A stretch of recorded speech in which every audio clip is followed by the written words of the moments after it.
All right, thanks for tuning in, everybody. This episode's going to be about UFOs and a little bit about the Mannequin people phenomenon. Around 2014 or so, I saw this UFO. I was at my grandmother's house for a family dinner when I decided to step outside for a cigarette.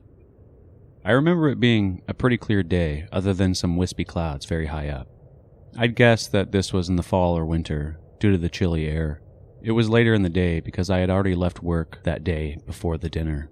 Anyway, I was outside and I just lit up. Then I got this weird feeling like I was being watched or something. Something made me think to look straight up. When I did, I could see a glimmer of something gold. I focused my eyes and leaned up against my car to get a more still look at whatever this thing was. I could see that something was there, but the thin wispy clouds kept passing by underneath this thing. These clouds were those thin, very high altitude clouds, so whatever it was must have been incredibly high up. Now that I was more stabilized, I just kept my focus on this gold thing in the sky. The wispy clouds finally stopped interfering with my observation, and I could see that it was a ball. At first, I thought it was only a balloon, but it didn't move, and it wasn't constantly glinting like a mylar balloon would from moving in the wind. This thing just held the same position the whole time.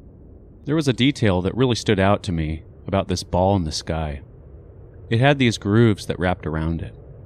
I could only see the bottom, but I could see like a plus shape or cross on its underbelly. This thing had to have been pretty massive because it was high above those clouds, and I could see it in pretty good detail. To give you an example of my perspective, if you held a popcorn kernel out at arm's length, that was about the size. And cirrus clouds are very high altitude, so I won't do the math, but you can see that this thing was bigger than a balloon or even a weather balloon. It looked like it was made of real gold, and the cross-shaped grooves on the bottom were darker than the craft, so maybe those were a few feet deep.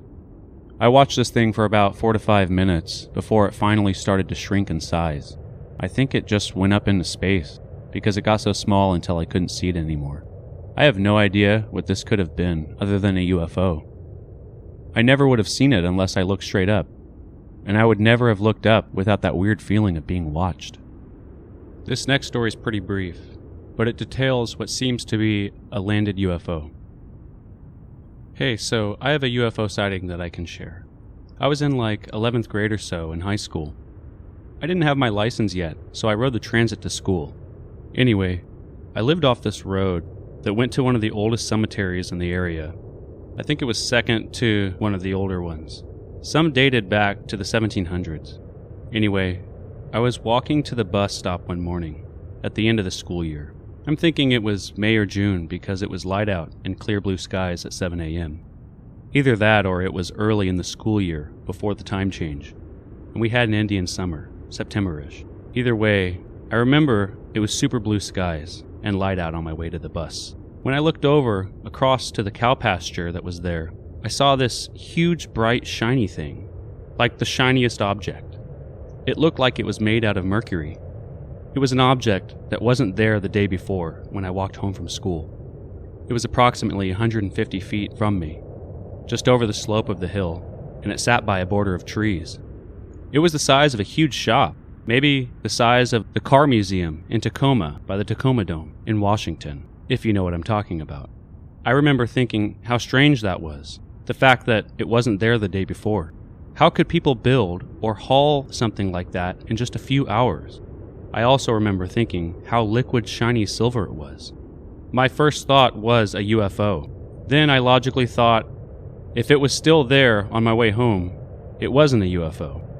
Well, it wasn't there when I got off the bus on the way home. Anyway, that's my UFO story. Assuming both of these stories involve real UFOs, there are two things I want to address about them. First being their metallic appearance. Let's just go ahead and assume that most UFOs people see belong to the United States government or other governments of the world. Why then have the exterior of these black budget craft so shiny that they can be seen and draw attention from the corner of an eye? Unless the composition of the exterior materials benefits the functionality of the craft, I can't see why they don't use carbon nanotube van to black style coating on the exterior, other than the ability to keep the contents inside cool and reflect the sun's rays off of the exterior. The second point I would like to address is about the second story here, and how there was a craft that was landed. Why do we hear these stories about crafts landing? What are they doing? It had to be a pretty big emergency, or there must have been some great importance to land there. If it's aliens or government, either way, they don't want it to be known. And this is pretty evident in most UFO stories. The second craft is spotted, it's almost aware of it and leaves. So why land something potentially incredibly expensive and secretive out in the open in a cow pasture? Are there inhabitants that have to get out? Is the craft overheating and needs to cool down so they take a break on the ground? Or are they simply abducting people by literally forcibly grabbing them and bringing them on board their magical craft? In this field, there's not often a lot of evidence to support these claims, so we have to make the most out of what little information we acquire. Every detail is important. This next account is very interesting to me, and it blends two phenomena. Okay, so I have a UFO story that kind of might be related to the Mannequin people phenomenon. This happened around 10 years ago or so. I was living with some friends, and we were pretty close to a convenience store. I'd gone out to get some beer and snacks from the store. It was nighttime, and where we lived was deep in the woods. To get out of the woods to the highway was this very dark and creepy road, and I always felt like there was something weird about it. The creepiest part of that road was this small cottage-like shack. It was dilapidated, and I had never thought anyone really lived there, but for some reason, I always imagined something like the Blair Witch lived in it. I guess I was just freaking myself out. Anyway, I was driving down that road, and it was at nighttime. The area I lived was just riddled with deer, so at night, I would make sure to drive extra slow, in case one of the deer decided to jump in front of my car. So I'm going like 25 miles per hour on this road, and I start to approach the area with the creepy shack.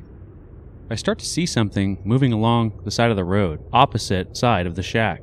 So I slow down even more, probably to about 15 to 20 miles an hour. As I approach where this movement is happening, I start to make out this black, sparkly thing just floating in the air. I couldn't believe it. It was moving as if it were swimming in the air, and it was shaped like a diamond. It couldn't have been much bigger than something like my car tire.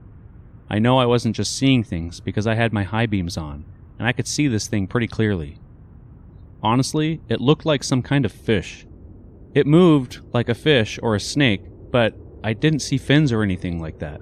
It reminded me of a flounder or something because it was flat.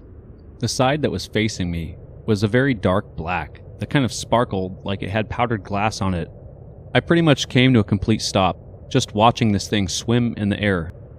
I think it was aware that I was there because when I approached, it was moving slow, and when I had almost come to a stop, it was swimming a lot faster. I watched this thing kind of make a turn, and when it swam in the new direction, I could briefly see the other side of it, which was like a very vibrant shine of multiple colors. What happened next was crazy. After it turned into the new direction and I saw the colors, it turned back to me seeing its black side, and it swam into a portal or something. Like, its leading end disappeared and the rear followed. This whole thing lasted about 7 seconds or so. It's hard to remember. With my related story, I was talking to someone from that area recently and told them how creepy that road was, and she had asked me if I had heard about the witch. I was like, no? But I always thought that broken down cottage might be home to something creepy. She said, yes, that place is where the witch lives.